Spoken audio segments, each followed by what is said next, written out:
महाभारत की कथा में भीम का जन्म एक दिव्य घटना के रूप में बताया गया है। राजा पांडु पर श्राप था कि वे संतान उत्पन्न नहीं कर सकते थे। उनकी पत्नी कुंती को ऋषि दुर्वासा से एक वरदान प्राप्त था, जिससे वे किसी भी देवता का आह्वान करके संतान पा सकती थीं।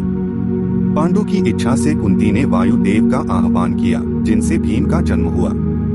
जन्म के साथ ही भीम में अद्वितीय शक्ति और साहस का संचार हुआ। भीम का बचपन बेहद रोचक था। वे इतने शक्तिशाली थे कि जब खेलते समय अपने भाइयों के साथ कुश्ती लड़ते तो सभी भाई मिलकर भी उन्हें हरा नहीं पाते।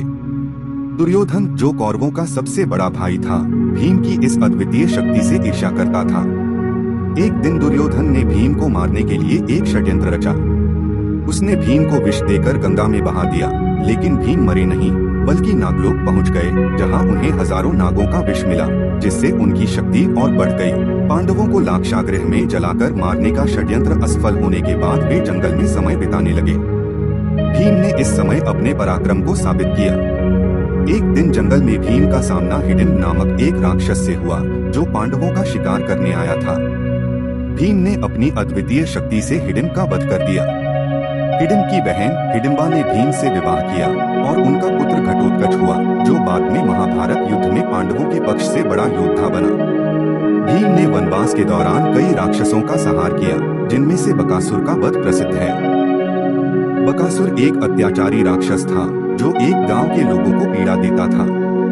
भीम ने इस राक्षस का नाश कर गांव वासियों को भय से मुक्त कराया। इन घटनाओं ने भीम को जनता के बीच एक रक्षक और नायक के रूप में प्रतिष्ठित किया। द्रौपदी के स्वयंवर में भीम ने अपने अद्वितीय बल से सभी प्रतियोगियों को हरा दिया। यद्यपि अर्जुन ने स्वयंवर जीता, परंतु भीम का द्रौपदी के प्रति प्रेम गहरा था। विवाह के बाद द्रौपदी और पांडवों का जीवन सुखमय चल रहा था, लेकिन शकुनी और दुर्योधन ने छल से पांडवों को जुए में पराजित कर वनवास पर भेज दिया। हस्तिनापुर दरबार में द्रौपदी का चीरहरण किया गया, जिसने भीम के हृदय में आग जला दी। उन्होंने कौरवों से बदला लेने की प्रतिज्ञा ली और विशेषतः दुर्योधन, दुःशासन और शकुनी को समाप्त करने का संकल्प लिया। इस अपमान के बाद भीम की एकमात्र इच्छा कौरवों का विनाश बन गई। महाभारत युद्ध में भीम ने अपने पराक्रम से कौरवों का भय बढ़ा दिया। हर दिन भीम किसी न किसी कौरव को समाप्त करते रहे।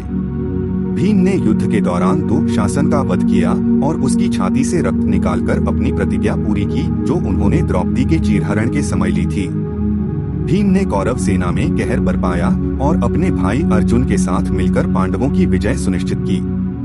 भीम का सबसे महत्वपूर्ण युद्ध दुर्योधन के साथ हुआ। उन्होंने गदा युद्ध में दुर्योधन के जंघाओं पर प्रहार किया, जो दुर्योधन की मृत्यु का कारण बना। इस प्रकार भीम ने अपने प्रतिज्ञा अनुसार दुर्योधन का वध कर दिया और द्रौपदी का अपमान का बदला लिया। भीम का जीवन साहस और शक्ति का प्रतीक था, लेकिन उनके गुण केवल उनके पराक्रम तक सीमित नहीं थे। वे अपने भाइयों के प्रति अत्यधिक निष्ठावान थे और सदैव उनके हित के लिए कार्य करते थे। युधिष्ठिर का सम्मान, अर्जुन का प्रेम, नकुल और सहदेव के प्रति स्नेह भीम के जीवन का आधार था। महाभारत के अंत में भीम के ये गुण उनके बलिदान के प्रतीक बने। जब पांडव स्वर्गारोहण के लिए हिमालय की ओर बढ़े, तो भीम ने अपनी अंतिम यात्रा में भी अपने भाइयों के प्रति प्रेम और समर्पण का उदाहरण दिया।